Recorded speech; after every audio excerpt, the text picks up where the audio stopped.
दोस्तों, आखिर राजनाथ सिंह ने बंद कमरों के अंदर जापानी रक्षा मंत्री को वो कौन सी खुफिया फाइल दिखा दी जिसमें पाकिस्तान और नॉर्थ कोरिया के एक खौफनाक न्यूक्लियर नेक्सस का पर्दाफाश था, जिसने रातों रात इस महा डील को फाइनल करवा दिया है।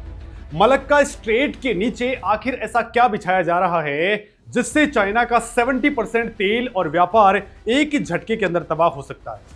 दुनिया की बेहद एडवांस और बड़ी नौसैनिक ताकत जापान अचानक से अपने सबसे घातक स्टेल्थ युद्धपोत भारत के शिपयार्ड्स के अंदर क्यों बनवाना चाहता है, और अमेरिका को पूरी तरह से दरकिनार करके भारत, जापान और ऑस्ट्रेलिया का वो कौन सा गुप्त इंडो पैसिफिक प्लान है जिसे सुनकर के चाइना का सरकारी भोंपू ग्लोबल टाइम्स भी बौखलाहट के अंदर कांप उठा।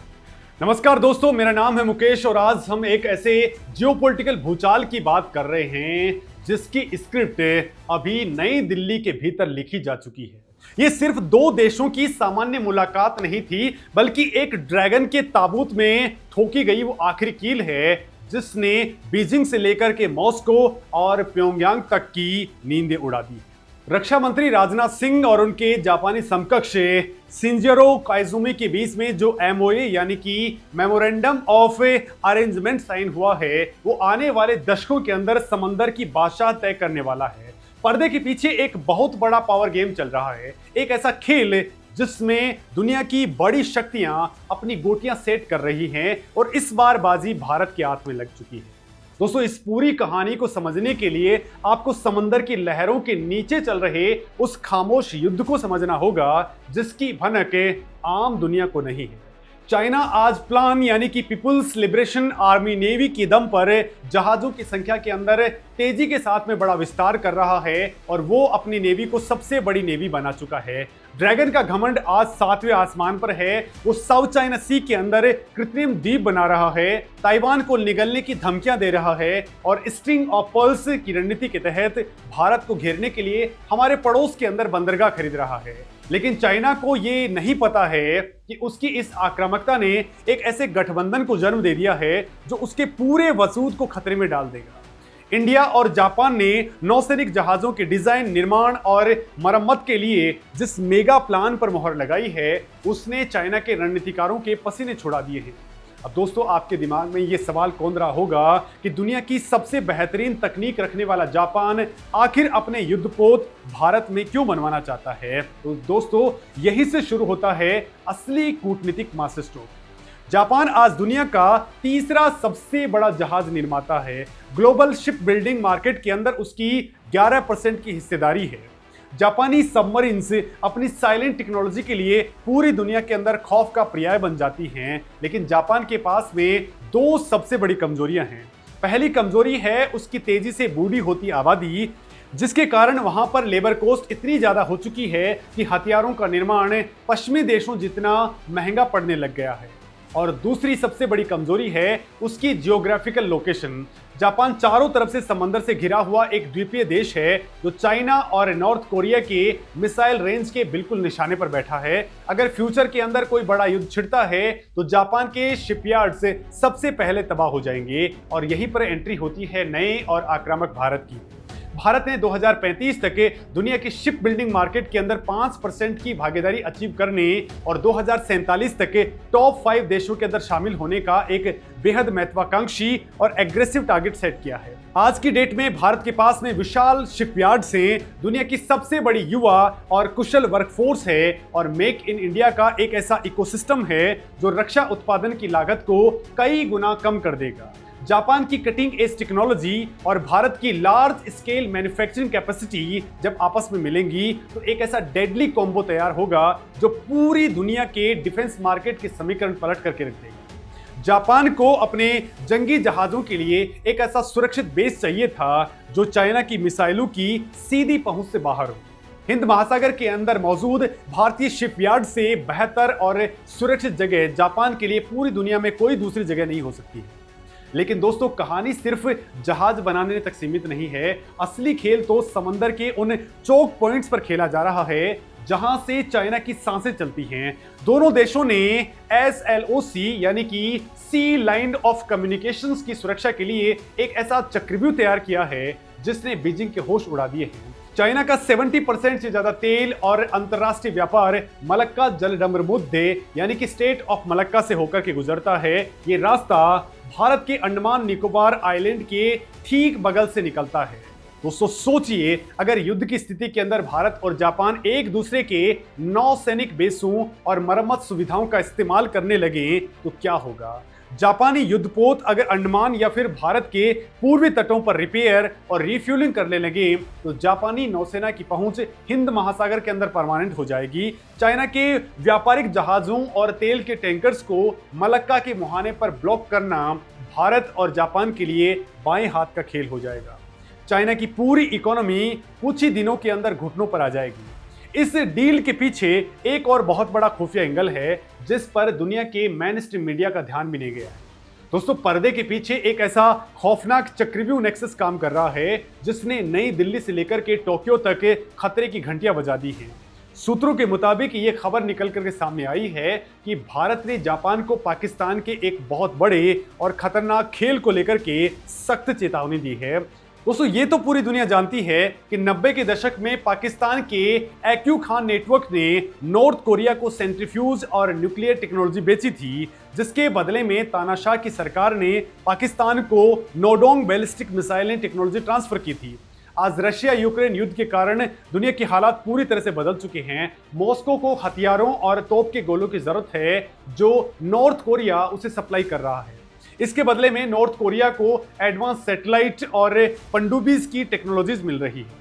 दोस्तों भारत की खुफिया एजेंसियों ने जापान को आगाह किया है कि अगर किसी भी रास्ते से, चाहे वो कमर्शियल हो या फिर डिफेंस, कोई भी dual use advance naval technology Pakistan के हाथ लगती है तो इस्लामाबाद उसे रातों रात प्योंगयांग तक पहुंचा देगा। जापान के लिए सबसे बड़ा और इमीडिएट खतरा चाइना से भी ज्यादा नॉर्थ कोरिया का तानाशाह किम जोंग उन है, जो आए दिन जापान के आसमान से ऊपर से अपनी बैलिस्टिक मिसाइलें फायर करता रहता है। अगर पाकिस्तानी चैनल के जरिए कोई भी एडवांस अंडर वाटर या फिर मिसाइल टेक्नोलॉजी तानाशाह के हाथ लग गई तो ये जापान के अस्तित्व के लिए सीधा खतरा बन जाएगी। अब दोस्तों इसी खुफिया इनपुट ने जापान को ये सोचने पर मजबूर कर दिया है कि उसे हर हाल के अंदर भारत के साथ में अपने रक्षा संबंधों को एक नए और अभूतपूर्व लेवल पर लेके जाना पड़ेगा। और दोस्तों इसी के बाद दोनों देशों के बीच में लॉजिस्टिक्स और शिप रिपेयर को लेकर के इतनी तेजी से सहमति बन गई है। अब दोस्तों जरा उस बयान के ऊपर गौर कीजिए जिसने चाइना के सरकारी अखबार ग्लोबल टाइम्स को पसीने छुड़ा दिए हैं।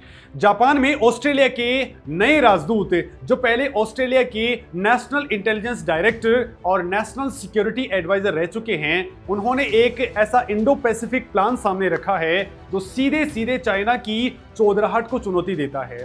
दोस्तों इस राजदूत ने निक्कई एशिया को दिए एक बेहद आक्रामक इंटरव्यू के अंदर कहा है कि एशिया की मिडिल पावर को अब किसी एक महाशक्ति के भरोसे बैठाने की जरूरत नहीं है। उन्होंने Australia, Japan, India, south Korea और वियतनाम को मिलाकर के एक नया इंडो पैसिफिक सुरक्षा सहयोग नेटवर्क बनाने का प्रस्ताव रखा है। ये कोई हवाई बात नहीं है, ये चाइना को घेरने का एक फुल प्रूफ और सॉलिड मास्टर प्लान है।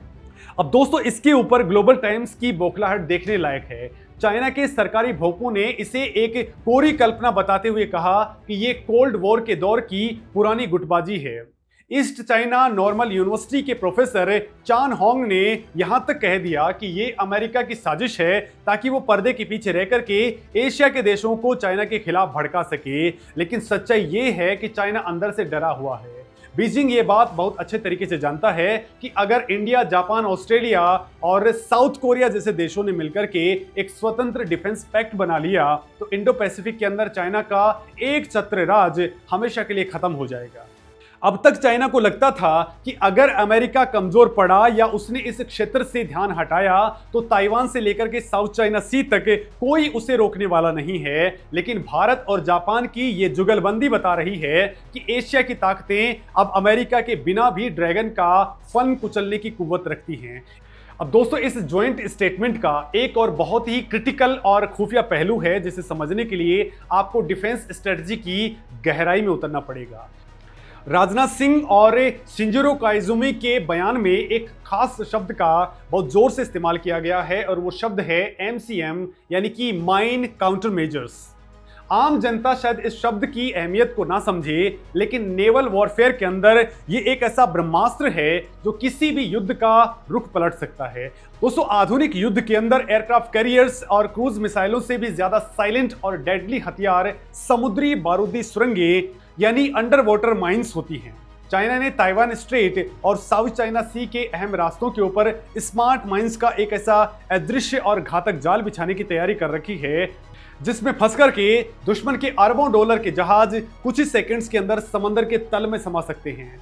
अब दोस्तों, जापान की नेवी यानी कि JMSDF की माइन स्वीपिंग यानी बारूदी सुरंगों को खोजने और उन्हें तबाह करने की क्षमता दुनिया में सबसे सर्वश्रेष्ठ मानी जाती है। सेकेंड वर्ल्ड वॉर के बाद से ही जापान ने इस टेक्नोलॉजी के ऊपर सबसे ज्यादा काम किया है।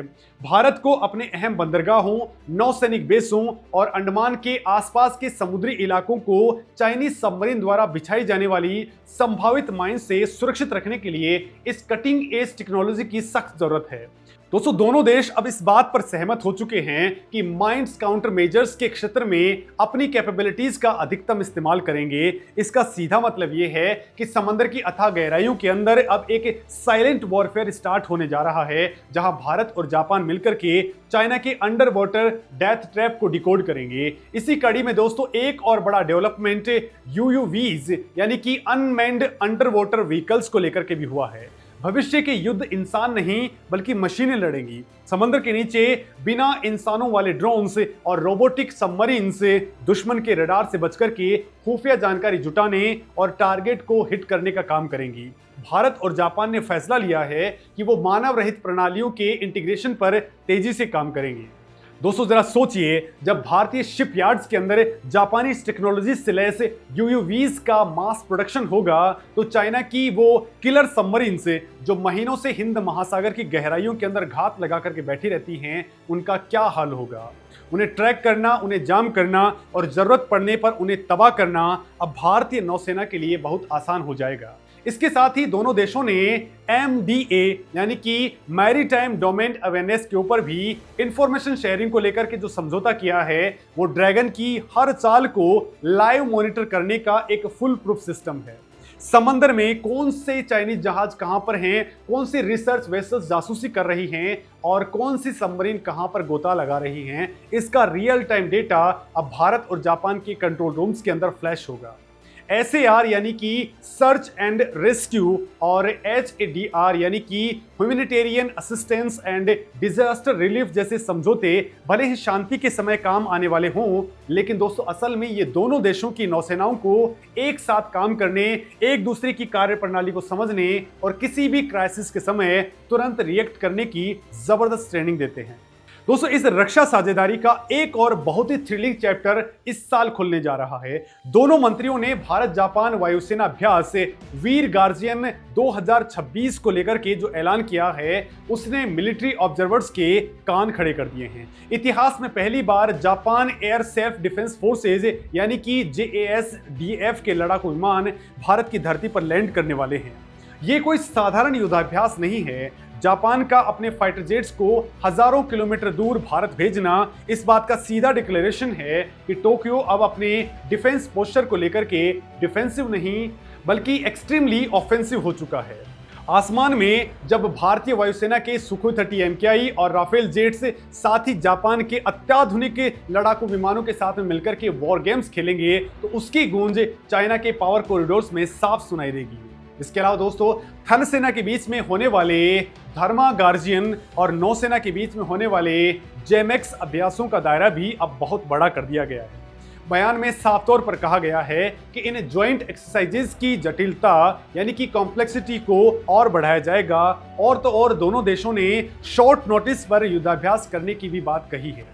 दोस्तों, इसका मतलब यह है कि अगर किसी भी आपात स्थिति के अंदर चाइना कोई दुस्साहस करता है, तो भारत और जापान की सेनाएं किसी भी लंबी कागजी कार्रवाई के महज कुछ ही घंटों के अंदर नोटिस जारी करके एक साथ मिलकर के जॉइंट स्ट्राइक ऑपरेशन लॉन्च कर सकती है। ये एक तरह से एशिया की सबसे खतरनाक और fast reacting joint strike force तैयार करने की डायरेक्शन के अंदर उठाया गया कदम है। अब दोस्तों, अगर हम भारत के इंटरनल डिफेंस रिफॉर्म्स की बात करें तो ये डील उस डायरेक्शन के अंदर एक बड़ा गेम चेंजर है। भारत बहुत तेजी से अपनी सेना को इंटीग्रेटेड थिएटर कमांड्स के अंदर तब्दील कर रहा है, जहां थल सेना, जल और वायु सेनाएं एक साथ मिलकर के काम करेंगी।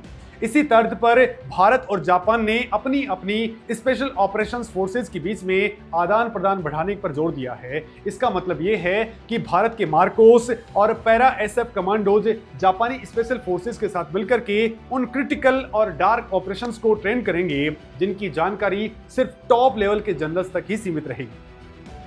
दोस्तों, जब भारत के अंदर पूरी तरह से थिएटर कमांड सिस्टम लागू हो जाएगा, तब जापान के साथ में कोऑर्डिनेशन और भी ज्यादा डेडली और अचूक हो जाएगा। कूटनीति और जियोपॉलिटिक्स के अंदर कुछ भी अचानक से नहीं होता। आज जो इमारत इतनी बुलंद नजर आ रही है, उसकी नींव सालों पहले रखी गई थी।